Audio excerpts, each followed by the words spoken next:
What's up, old school homies? Let's talk about, is virtual reality the future of live performance? Let's just break it down that it is. Like, I don't think, let's just admit that people are getting pretty weird in person. You know, they are. And it's due to the fact that they spend too much time online, pretty much. But still doesn't fix the problem of trying to get people to act right in real life. You know what I mean?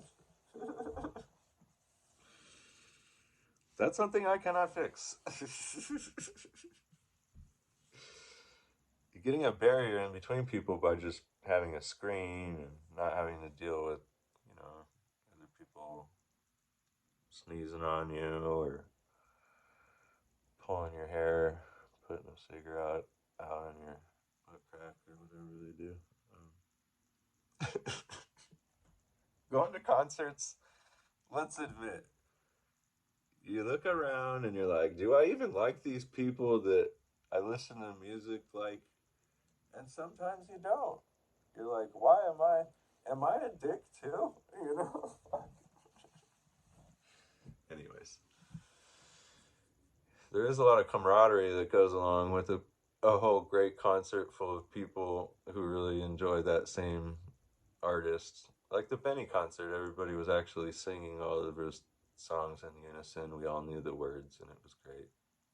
Nobody mosh pitted. Nobody broke an eye. We had a jolly good time. And I'm not saying there's anything wrong with live performance because there's an angle to that. Everybody wants it. It's cool. Virtual reality is basically going to be the lowland, though, where you'll actually get to see more, and more is better. Hello? Do you really want to go to a concert anymore? I paid $40 to go to that Benny concert. Do you know how much it costs now that she's famous? $140. So that $100 bill is inflation, man. I don't have it. Yeah, and they know I don't have it, but they know somebody has it. And they won't come out to this part of town anymore. But they're going to have a show out there in LA, all right? And if you want to go to that one, I have no objections. It's going to cost you, man. That's the freaking problem. And who's to blame for the costs? Well, there used to be a lot of concerts. Therefore, there was motion to this. There was people that built stages. We laid them all off. Like, we put them out in the cold. You don't think they got other jobs? And notice the grocery delivery was working a lot more profitable. Do people really want to go on the road anyways? Between the artists, the roadies, all these people, they're living a hard life away from their families and stuff. And for what? For getting ripped off a lot of the times. People find out how bad they could rip you off, and then they do. Some artists ain't getting paid anything. Try to talk to a lot of artists that played for hundreds of thousands of people and find out that they got paid $100. All right?